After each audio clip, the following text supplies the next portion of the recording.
Nah, kalau ditulis dengan persen, maka ini menjadi 2,5%. Wah, kalau begitu belajar pecahan itu sunnah Rasul ya.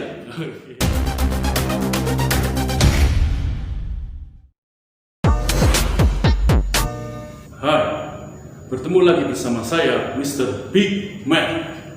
Oke, di video ini kita akan bahas matematika dengan skin pantomim, karena ini adalah pantoma. Oke, sekarang kita akan belajar tentang bab pecahan. Apa yang kalian bayangkan ketika mendengar kata pecahan? Nah, seperti namanya, pecahan ya pecah. Artinya sesuatu yang udah gak utuh lagi. Misalnya ini, saya ada semangka, walaupun ini kecil, tapi saya pastikan ini adalah semangka asli. Karena kalau pakai semangka yang besar, saya nggak ada uang buat belinya. Oke, ini semangka utuh. Lalu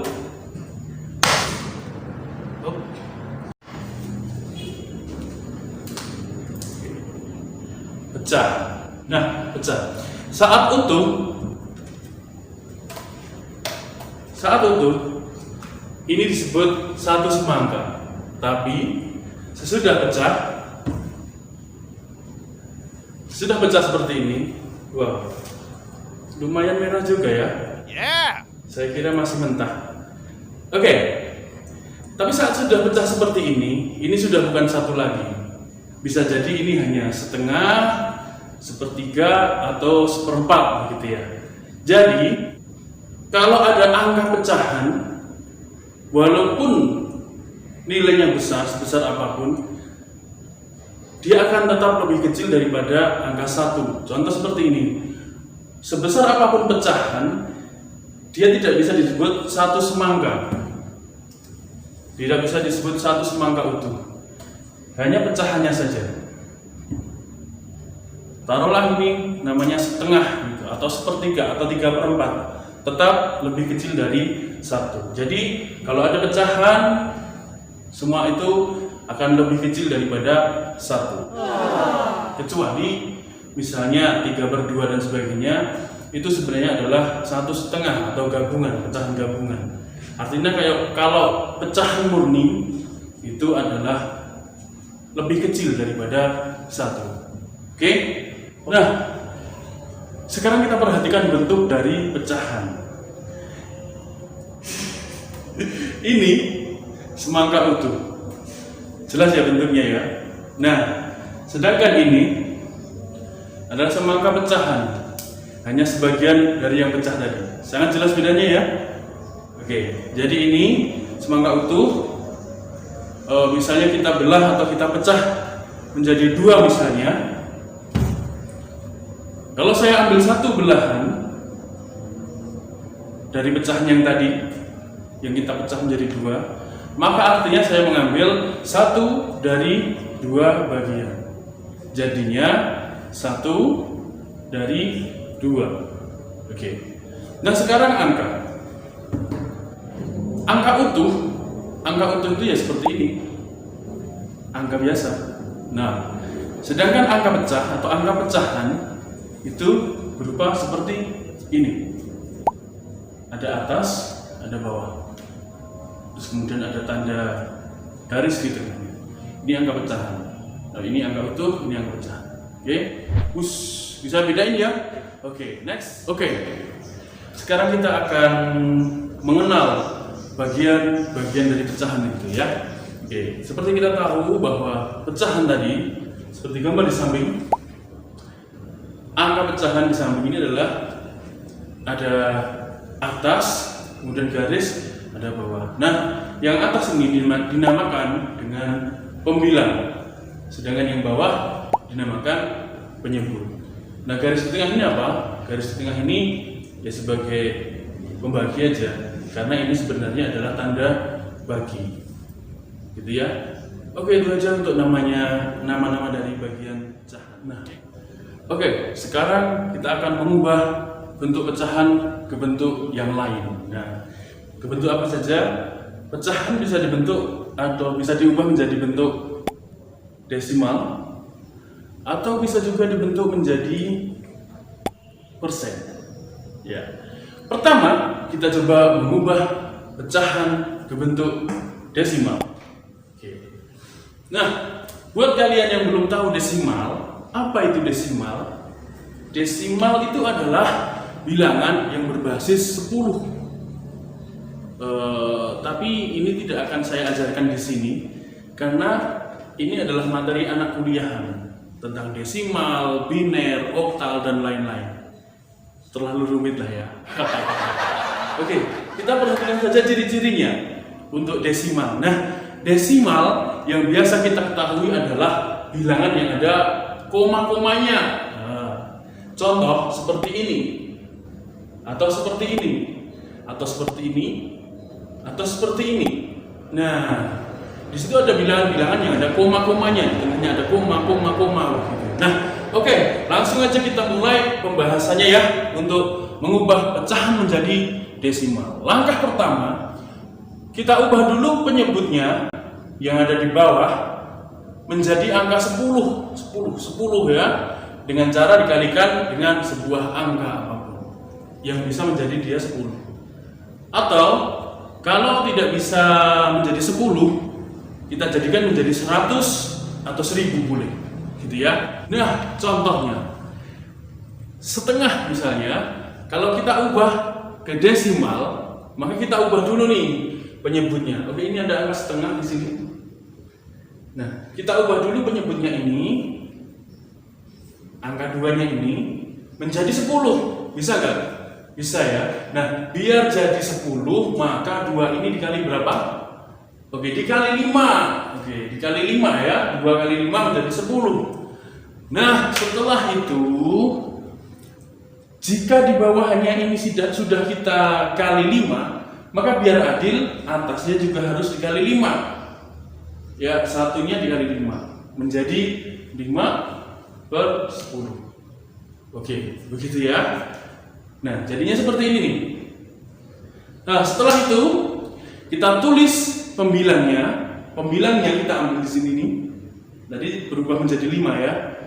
Kita tulis, kita ambil pembilangnya di sini. Ya di sini deh, di sini. Oke. Di sini. Kemudian kita majukan komanya sesuai jumlah angka 0 penyebutnya. Nah, penyebutnya kan 10, angka 0-nya 1 ya. Kita majukan komanya 1 kali. Oh ya, by the way, semua angka bulat itu sebenarnya ada koma di belakangnya. Ada koma di belakangnya. Nah, jadi kalau 5 gitu misalnya, itu sebenarnya bisa ditulis juga 5,0 gitu. Seperti ini nih. Jadi ada koma di belakangnya. Nah, kembali ke 5/10 tadi. Setelah kita tulis 5 nih di sini, ya. Setelah kita tulis 5, lalu kita majukan komanya sejumlah angka 0 di penyebut. Penyebutnya tadi 10, maka 0-nya adalah 1. Kita majukan 1 kali, 1. Oke. Nah, kemudian di depannya dikasih angka 0 lagi. Jadi menjadi 0,5. Ya. Oke. Simpel sekali ya mengubah pecahan menjadi desimal. Nah, oke, kita buang dulu. Oke, sekarang kita akan coba mengubah pecahan menjadi bentuk persen. Kita akan mengubah pecahan menjadi bentuk persen. Ini apa sih? Oke, udah bersih. Nah, sekarang kita ubah pecahan ke dalam persen. Nah, kalian tahu persen? Tahu persen? Kalau dalam bahasa Inggris tulisannya seperti ini nih kayaknya nih. Persen. Nah, sen ini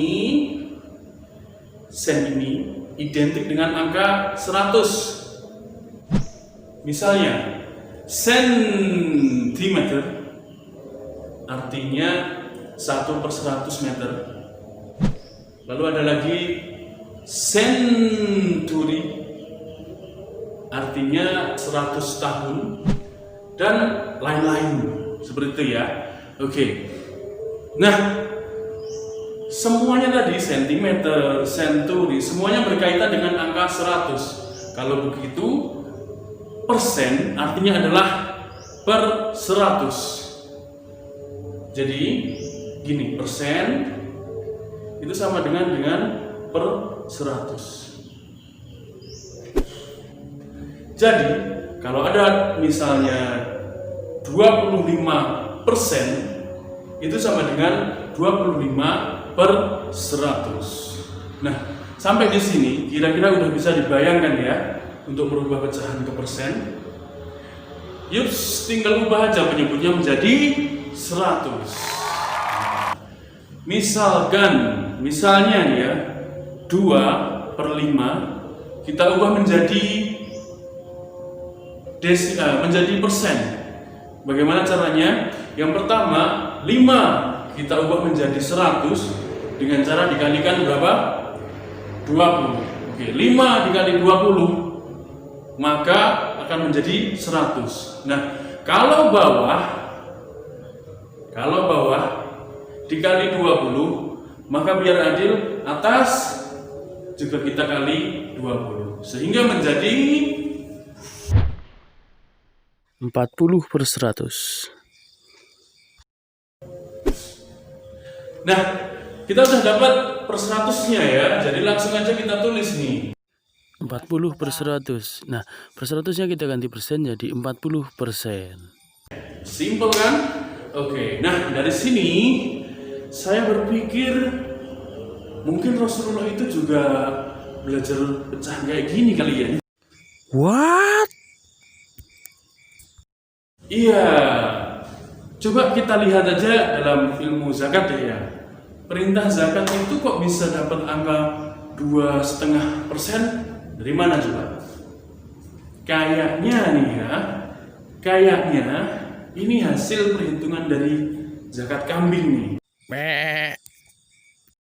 Karena kalau seseorang mempunyai 40 kambing, maka dia diperintahkan untuk berzakat 1 ekor kambing. Nah, zakat 1 dari 40 itu bisa kita tulis 1/40. Nah, sekarang coba kita ubah ke bentuk persen coba. 1/40. 40-nya kita jadikan 100, bisa nggak? Oh, nggak bisa. Ya, oke. Kalau gitu kita ubah menjadi 1000. Kali berapa? Kali 25, betul. 25 ya kan? Oke, terus atasnya kita kali juga menjadi 25. Jadi seperti ini, 25/1000. Oke, ini kita bisa ringkas menjadi per 100. Caranya adalah sama-sama dimajukan komanya. Yang 1000 komanya maju 1, sehingga 0 yang di belakangnya bisa dihapuskan. Yang atas 25 komanya maju 1 menjadi 2,5. Maka hasilnya menjadi 2,5/100. Nah, kalau ditulis dengan persen, maka ini menjadi 2,5%. Nah, kalau begitu belajar pecahan itu sunnah Rasul ya. Oke. Entahlah. Ini hanya pendapat pribadi saya aja sih.